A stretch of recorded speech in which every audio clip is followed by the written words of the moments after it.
Alcatraz adası sadece tek bir hapishaneye ev sahipliği yapar. Alcatraz Hapishanesi.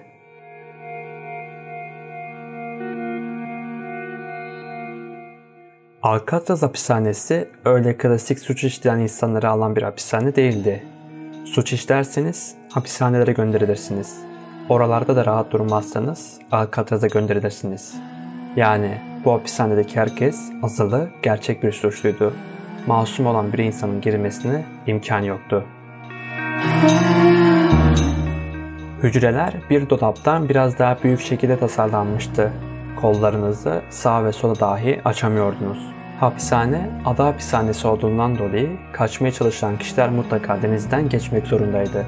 Bundan dolayı suçluların sıcak sularında hiçbir zaman problem olmuyor, bol bol sıcak su veriliyordu. Sırf buz gibi sudan korksunlar diye.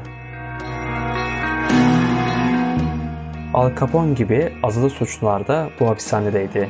Hatta Atlanta'dan ilk geldiğinde gardiyana burada inanılmaz zorlanacak gibiyim diyordu. Delirenler, intihar edenler, kendini kesenler, kafayı yiyordu insanlar burada. Normal hapishanelerde günün çoğunu avluda geçirirken Alcatraz'da 23 saat boyunca hücrede kaldığınız zamanlar oluyordu. Herkes tek kişiydi. Sıra geldi 13 başarısız kaçma girişimi olan bu hapishaneden tek bir deneyişte kaçmayı başarabilen ve hapishanenin kapatılmasını sağlayan o adama.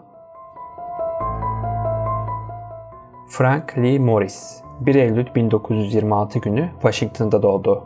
Hayatına dair pek bir şey bilinmez. Sadece hapishane hayatı bilinir. 133 IQ'ya sahip olan Morris, gardiyanlar tarafından özel olarak izleniyordu.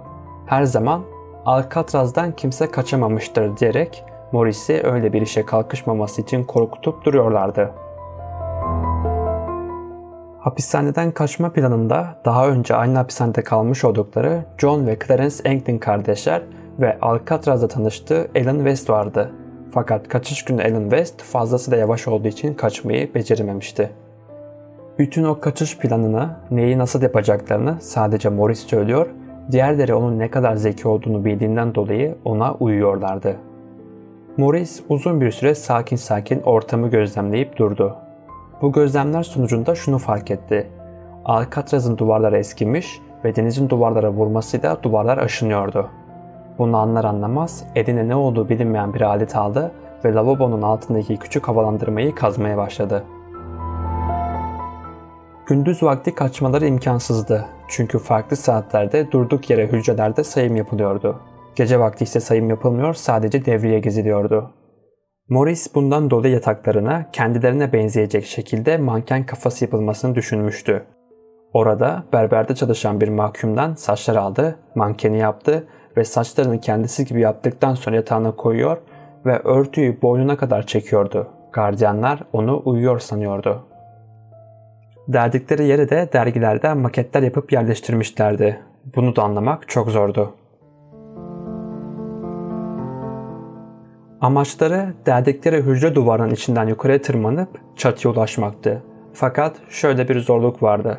Karşılarında soğuk ve sert dalgalarıyla meşhur olan San Francisco Körfezi vardı. Alcatraz karaya 2,5 kilometre uzaklıktaydı. Yüzerek geçmeleri imkansızdı. Morris bu olay için oldukça ilginç bir fikir ortaya attı.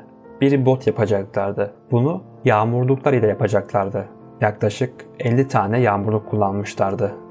11 Haziran 1962 gecesi bir daha geri dönmemek üzere Alcatraz'dan kaçtılar. Polisler onları San Francisco sahillerinde arıyorlardı ve ellerine hiçbir şey geçmemişti. Hatta boğulmadan kurtulmalarına imkan yok dendiğinden dolayı teknelerle, gemilerle denizi de arıyorlardı. Günler sonra onların ekibinde olan fakat hızı yüzünden kaçamayan Alan West ifadesinde San Francisco'ya değil Angel Island'a kaçtıklarını söylüyordu. Frank Morris bir kez daha zekasıyla tüm polisleri alt etmişti.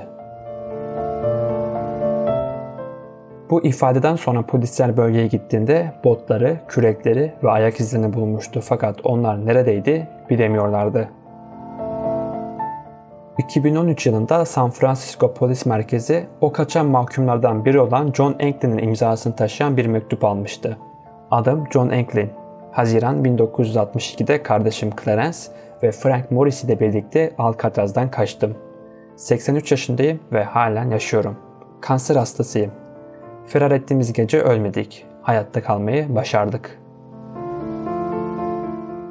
Bu mektup hemen FBI'ye iletildi. Anglin kardeşleri ile Morris hakkında kapanan dosya tekrar açıldı. Bu mektupta Frank Morris'in 2008'de, Clarence Anglin'in ise 2011'de öldüğü yazıyordu. FBI daha sonradan mektup üzerinde parmak izlerine baktığında hiçbir sonuca ulaşamadı.